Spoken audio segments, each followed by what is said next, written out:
자, 여러분이 어떤 중요한 예측 모델을 만들었다고 한번 상상해 보죠.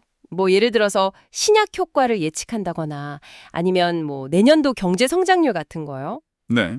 근데 이 모델 과연 얼마나 믿을 수 있을까요? 특히 아직 일어나지 않은 그 미래를 얼마나 잘 맞출 수 있을지 이게 핵심이잖아요. 맞습니다.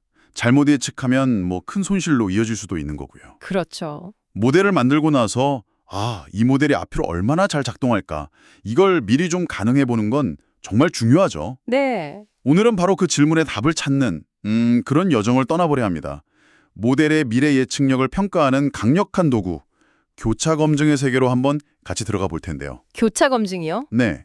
특히 아키베르타리 교수의 연구를 바탕으로 하나씩 빼기 교차 검증, 그러니까 LOCV와 그걸 좀 더 똑똑하게 계산한 방법에 대해서 깊이 있게 이야기 나눠보겠습니다. 네, 좋습니다. 막 복잡한 수학 얘기보다는 그 핵심 아이디어랑 이게 실제로 우리한테 어떤 의미가 있는지 여기에 좀 집중해서 파헤쳐보죠. 모델 평가, 어떻게 하면 제대로 할 수 있을지 지금부터 시작합니다. 하나씩 빼기 교차 검증, LOCV라. 이름만 들으면 대충 감이 오긴 하는데요.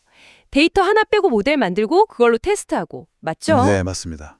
이걸 모든 데이터에 대해서 반복한다는 거죠. 근데 잠깐만요. 이게 만약에 데이터가 한 10,000개쯤 된다면요. 그럼 모델을 10,000번이나 새로 만들어야 하는 건가요? 그거 현실적으로 시간이 너무 오래 걸리는 거 아닌가요? 정확히 보셨습니다. 그게 바로 LOCV의 가장 큰, 현실적인 문제점이었죠. 아, 하지만 그 전에 왜 굳이 이렇게 하나씩 빼가면서 검증하는지 그 이유가 중요합니다. 핵심은 모델 학습에 사용되지 않은 데이터로 성능을 평가한다는 거예요. 사용되지 않은 데이터요? 네, 우리가 진짜 궁금한 건 모델이 이미 봐서 익숙한 데이터가 아니라 앞으로 만날 새로운 데이터를 얼마나 잘 예측하느냐니까요. 네, 그쵸. LOCV는 가지고 있는 데이터를 최대한 활용해서 이 새로운 데이터에 대한 예측 성능을 가장 비슷하게 추정하려는 방법 중 하나인 거죠. 아하, 그러니까 학습 데이터로만 평가하면 모델이 답안지를 이미 본 셈이니까 이게 공정한 평가가 안 된다. 뭐 이런 거군요. 그렇죠. 그렇죠. 그래서 일부러 안 본 데이터, 비록 원래 데이터셋 안에 있었던 거지만 이걸로 시험을 치게 만드는 거네요. 그럼 예측이 얼마나 잘 맞았는지는 뭘로 평가해요? 그냥 뭐 오차 같은 걸 보나요? 네, 뭐 오차를 볼 수도 있습니다. 예를 들어서 콘크리트 강도 예측 같은 문제에서는 실제 강도랑 예측값 차이, 즉 오차를 보는 게 직관적이잖아요. 네. 베그타리 교수 연구에서도 오차의 어떤 특정 분위수, 예를 들어 절대 오차의 90%가 몇 메가파스칼 이하다, 이런 식으로 표현하면 현업 전문가들이랑 소통하기 좋았다고 하더라고요. 실용적이네요. 네, 그런데 오늘 저희가 더 주목할 방법은 단순히 예측값 하나가 아니라 예측의 그 불확실성까지 포함하는 예측 분포 전체를 평가하는 방식입니다. 예측 분포요? 예측값 하나만 딱 알려주는 게 아니라 이 정도 범위 안에서 나올 확률이 높습니다. 뭐 이렇게 알려준다는 건가요? 그렇죠. 그게 왜 더 좋은 거죠? 예를 들어서 내일 기온은 15도입니다 라고 딱 말하는 것보다 내일 기온은 23도에서 27도 사이일 확률이 90%입니다 라고 말하는 게 훨씬 유용한 정보잖아요. 그렇죠. 확실히. 네, 예측에는 항상 불확실성이 따르니까요. LOCV에서는 각 데이터 포인트를 뺐을 때 그 빼놓은 데이터 포인트에 대한 예측 분포를 만드는 거예요. 네. 그리고 실제로 관측된 값이 그 예측 분포상에서 얼마나 그럴듯한지 이걸 평가하는 거죠. 이걸 예측 밀도라고 부릅니다. 예측 밀도, 뭔가 확률 같은 건가 보네요. 그럼 이 값들을 어떻게 다 합쳐서 모델 성능 점수로 만드나요? 이 예측 밀도라는 게 확률 값이라 보통 0하고 1 사이의 작은 숫자들인데요. 이걸 모든 데이터 포인트에 대해서 다 곱해버리면 너무 작아져서 다루기가 좀 힘들어요. 그래서 보통 로그를 씌워서 덧셈으로 바꿔줍니다. 이렇게 각 데이터 포인트에서 계산한 로그 예측 밀도를 모두 더한 것. 이게 바로 ELPD 루입니다. ELPD 루. 네, 기억해야 할 중요한 점은 이 ELPD 루 값이 높을수록 모델이 앞으로 만날 새로운 데이터를 더 잘 예측할 가능성이 높다는 걸 의미한다는 겁니다. 이론적으로도 미래 예측 성능의 좋은 추정치로 알려져 있고요. ELPD 루. 들어본 것 같아요. 이게 높을수록 좋은 모델이군요. 알겠습니다. 그런데 이거랑 관련해서 유효 매개변수 수라고 부르는 P루라는 것도 있던데요. 이건 뭔가요? 모델 복잡도랑 관련이 있다고 들었는데. 네, 맞습니다. P루는 모델이 전체 데이터를 사용했을 때 데이터에 얼마나 잘 맞춰졌는지 그거랑 관련이 있습니다. 피치요? 네. EL 필드로가 미래 예측력이라면 PLO는 데이터에 대한 적합도 혹은 모델의 유연성을 나타내는 지표라고 할 수 있어요. 유연성. 네, 이게 너무 크면 모델이 데이터에 자잘한 노이즈까지 너무 세세하게 학습했을 위험, 그러니까 우리가 흔히 말하는 과적합, 오버피팅을 좀 의심해 볼 수 있죠. 과적합이요? 네. 다만 베르타리 교수는 모델이 데이터에 잘 맞는 것 자체는 꼭 필요하기 때문에 과적합이라는 용어보다는 모델이 데이터로부터 얼마나 많은 정보를 효과적으로 학습했는지를 보여주는 지표로 PLO를 해석하는 게 더 유용하다고 봤습니다. 흥미롭네요. 그럼 EL필드로로 예측력 보고 필로로는 모델의 유연성 혹은 과적합 위험을 가늠해 볼 수 있다. 이런 거군요. 네, 그렇죠. 근데 아까 처음 질문으로 다시 돌아가서 데이터가 엄청 많으면 LOCV 계산이 너무 오래 걸린다는 문제, 이거는 어떻게 해결하나요? 드디어 핵심 질문으로 돌아왔네요. 바로 여기서 파레토 보정 중요도 샘플링, 줄여서 PSIS라는 아주 영리한 방법이 등장합니다. PSIS. 네, 이게 LOCV를 현실적으로 가능하게 만든 뭐랄까 1등 공신이라고 할 수 있어요. PSIS. 이름부터 좀 어려운데요. 이게 어떻게 그 많은 계산을 피하게 해주는 거죠? 무슨 마법 같은 건가요? 하하, 마법은 아니지만 정말 기발한 아이디어입니다. 핵심은 전체 데이터로 딱 한 번 학습한 모델 결과를 재활용하는 거예요. 재활용이요? 네, 각 데이터 포인트를 뺐을 때의 결과를 직접 다시 계산하는 대신에 원래 결과에 약간의 수정, 그러니까 가중치를 부여해서 근사치를 얻는 거죠. 아, 근사치. 네, 비유하자면 팀 프로젝트 발표 자료를 다 만들었는데 한 명이 갑자기 빠졌다고 가정해보세요. 발표 자료 전체를 처음부터 다시 만드는 대신 빠진 사람 슬라이드만 빼고 발표 순서를 살짝 조정해서 발표하는 것과 비슷하다고 할까요? 비유가 확 와닿는데요. PSIS는 각 데이터 포인트가 모델 예측에 얼마나 놀라움을 주는지, 그러니까 예측에서 얼마나 벗어나는지에 따라서 가중치를 줘서 이 근사치를 더 정확하고 안정적으로 만듭니다. 특히 파레토 보정이라는 기법 덕분에 가중치가 너무 극단적으로 커지는 문제를 막아주죠. 네. 우리가 보통 스탠 같은 베이지안 통계 툴에서 루 패키지를 쓰면 내부적으로 이 PSIS 루를 계산해 줍니다. 와, 전체 모델 결과를 재활용한다니 정말 효율적이네요. PSIS 덕분에 원래는 너무 오래 걸려서 거의 못 썼을 LOCV를 실제로 써볼 수 있게 된 거군요. 이건 정말 큰 발전인데요. 맞습니다. 엄청난 계산 시간을 절약해주죠. 하지만 여기서 중요한 질문이 생깁니다. 이 PSIS라는 근사 계산, 과연 항상 믿을만 할까요? 혹시 근사가 잘 안 되는 경우는 없을까요? 오, 그러네요. 아무리 똑똑한 방법이라도 100% 완벽하진 않을 텐데요. 그럼 이 PSIS로 계산 결과를 믿어도 되는지, 이걸 어떻게 알 수 있죠? 마치 자동차 계기판에 경고등 뜨는 것처럼 뭔가 확인하는 장치가 있나요? 아주 좋은 비유입니다. 네, 있습니다. 바로 파레토 K라는 진단 지표가 그 경고등 역할을 합니다. 파레토 K요? 네, PSIS 계산에 사용된 중요도 가중치들이 얼마나 안정적인지를 나타내는 값인데요. 이 K 값이 특정 기준보다 높게 나오면 어이쿠, 이 데이터 포인트에 대한 PSIS 근사 결과는 좀 불안정하니 주의하세요 라는 신호입니다. 경고등. 다행이네요. 그럼 그 K 값이 얼마일 때 빨간불이 켜지는 건가요? 일반적으로 K 값이 0.7 이상이면 나쁨 또는 매우 나쁨으로 간주합니다. 0.7이요? 네, 경험적으로 봤을 때 K가 0.7을 넘어가면 해당 데이터 포인트에 대한 PSIS 루 추정 결과를 신뢰하기 어려워지기 시작하는 그런 위험 신호라고 보시면 됩니다. 왜 하필 0.7인지는 약간 기술적인 배경, 추정치의 분산이나 평균이 발산하는 지점과 관련이 있긴 한데 실용적으로는 0.7 이상이면 위험, 이렇게 기억하시면 좋습니다. 0.7 이상이면 위험. 알겠습니다. 그럼 K값이 높게 나온 데이터 포인트는 왜 그런 문제가 생기는 건가요? 데이터가 이상한 건가요? 아니면 모델이 문제인 건가요? 둘 다 가능성이 있습니다. K값이 높다는 건 보통 그 데이터 포인트가 현재 모델로는 설명하기 매우 어렵거나 아웃라이어, 아니면 모델 전체에 아주 큰 영향을 주는 influential 데이터라는 뜻입니다. 아웃라이어나 영향력이 큰 데이터. 네, 이게 정말 특이한 데이터일 수도 있고 혹은 모델 자체가 그 데이터를 잘 설명하지 못하도록 잘못 설정되었을 수도 있습니다. 심지어 데이터를 입력하거나 처리하는 과정에서 실수가 있었을 가능성도 배제할 수 없죠. 그렇군요. 따라서 높은 K값은 우리에게 이 데이터 포인트랑 모델을 다시 한번 자세히 살펴보세요라고 말해주는 중요한 단서가 됩니다. 그렇군요. 그럼 K값이 0.7 넘는 데이터 포인트가 있으면 PSIS 루 결과 전체를 못 믿는 건가요? 어떻게 해야 하죠? 만약에 아주 소수의 데이터 포인트만 K값이 높다면요. 루 패키지 같은 도구들은 그 문제의 데이터 포인트들에 대해서만 실제로 LOCB 계산을 다시 수행하는 옵션, 그러니까 리피팅을 제공하기도 합니다. 아, 그런 기능도 있군요. 네. 하지만 높은 K값을 가진 데이터 포인트가 너무 많다면 PSIS 오울루 결과 자체를 신뢰하기 어렵고 다른 방법을 고려해야 합니다. 그 대안 중 하나가 바로 K폴드 교차 검증, K폴드 CB입니다. K폴드 교차 검증. 이것도 들어본 것 같아요. 데이터를 여러 덩어리, 그러니까 폴드로 나눠서 하나씩 테스트하는 방식. 맞죠? 네, 맞습니다. 데이터를 보통 5개나 10개 정도의 비슷한 크기의 덩어리로 나누고요.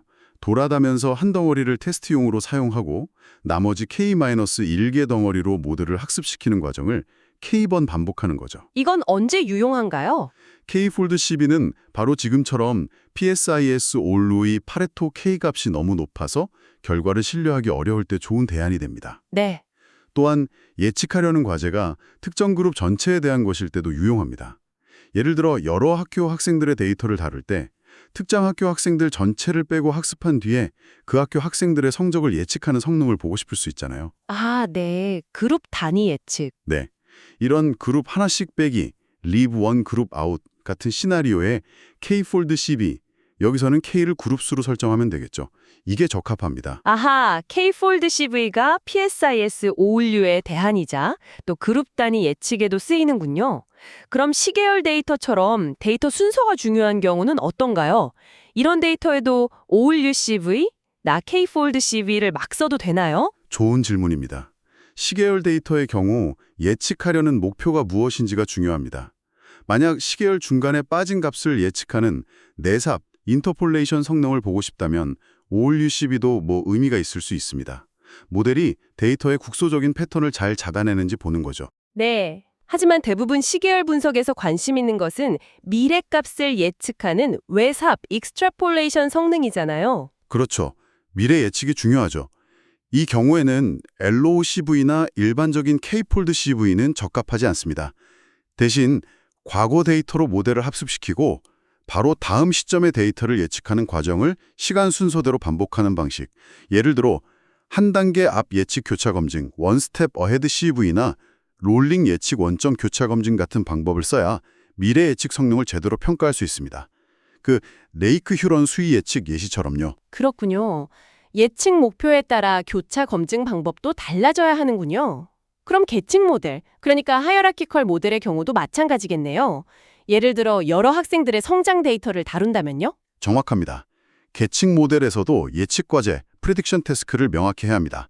예를 들어서 이미 데이터에 있는 어떤 학생의 다음번 키를 예측하는 것, 로컬 디펜던시와 아예 우리 데이터에 없던 새로운 학생의 전체 성장 팩터를 예측하는 것은 다른 문제죠. 아, 다르네요. 네, 전자는 LOCV나 한 단계 앞 예측 CV로 평가할 수 있겠지만 후자는 그 학생이 속할 그룹, 예를 들어 학교 같은 그룹의 데이터를 통째로 빼고 평가하는 그룹 하나씩 빼기, 리브원 그룹 아웃 방식이 더 적합할 겁니다. 알겠습니다.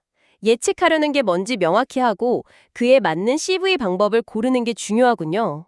근데 만약에요, 데이터 자체가 좀 편향되어 있다면 어떡하죠? 예를 들어 설문조사를 했는데 특정 연령대나 지역 사람들만 많이 참여했다면 교차 검증 결과도 그 편향된 그룹에만 잘 맞는 모델을 좋다고 평가하게 되지 않을까요?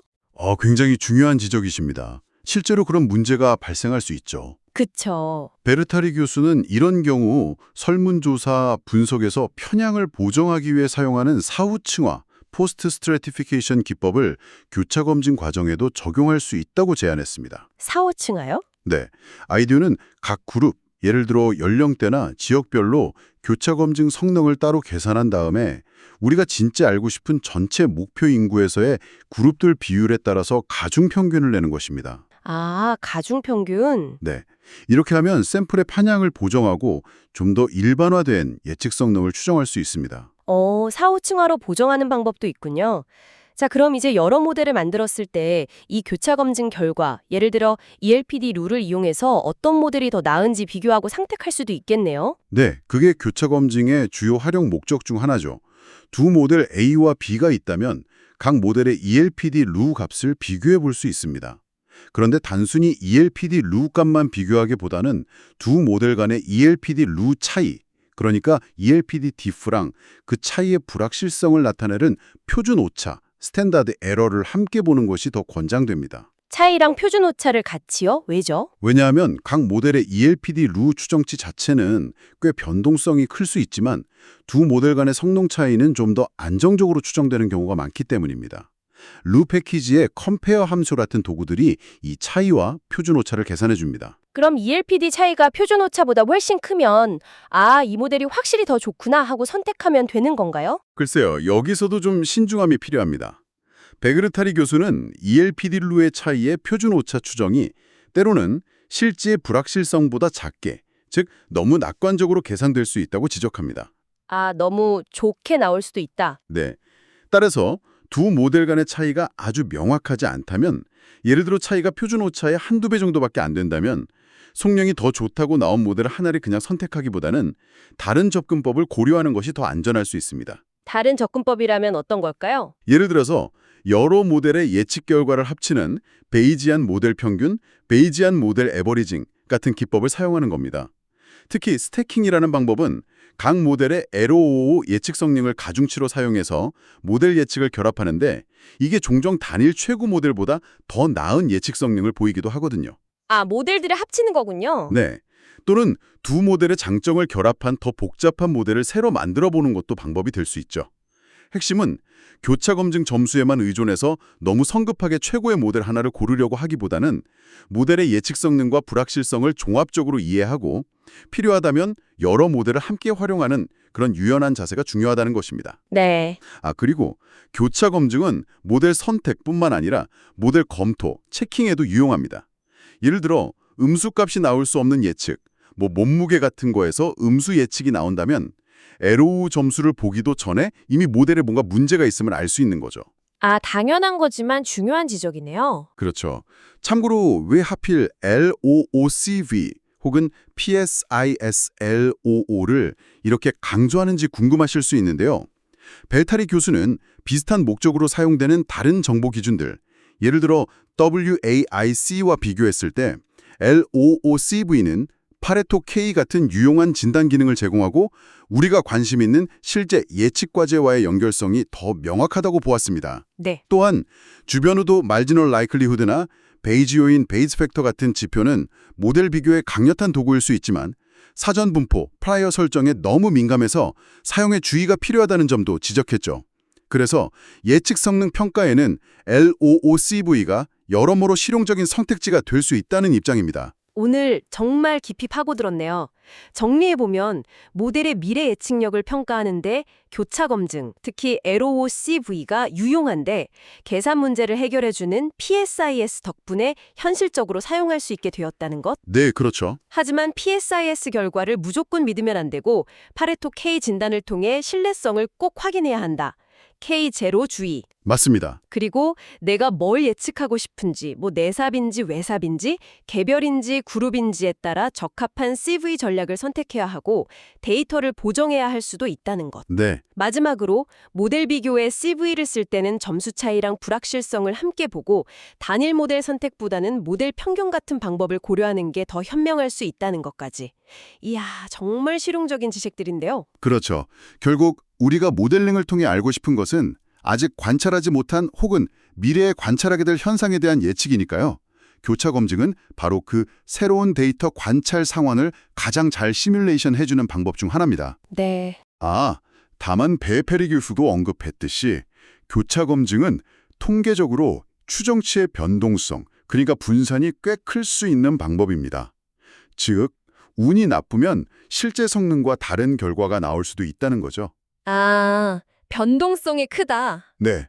그래서 때로는 모델 자체에 대한 우리의 이해나 이론적 확신이 더 강하다면 교차 검증 결과에만 매달리기보다 다른 정보와 종합적으로 판단해야 할 수도 있습니다. 그 지점도 흥미롭네요. 여기서 마지막 질문을 던져볼 수 있겠군요. 여러분은 언제쯤 여러분의 모델을 충분히 신뢰해서 이런 복잡한 교차 검증 과정을 생략하거나 그 결과를 넘어서는 판단을 내릴 수 있을까요? 그리고 여러분의 분야에서 모델을 신뢰한다는 것은 과연 무엇을 의미할까요? 단순히 통계 지표를 넘어서는 어떤 기준이 있을까요? 이 질문에 대한 답을 각자 고민해 보시면 좋겠습니다. 네, 좋은 질문입니다. 그 답을 찾아가는 과정 자체가 모델링의 깊이를 더해줄 겁니다. 오늘은 모델 예측력 평가의 핵심, 교차 검증에 대해 깊이 알아봤습니다.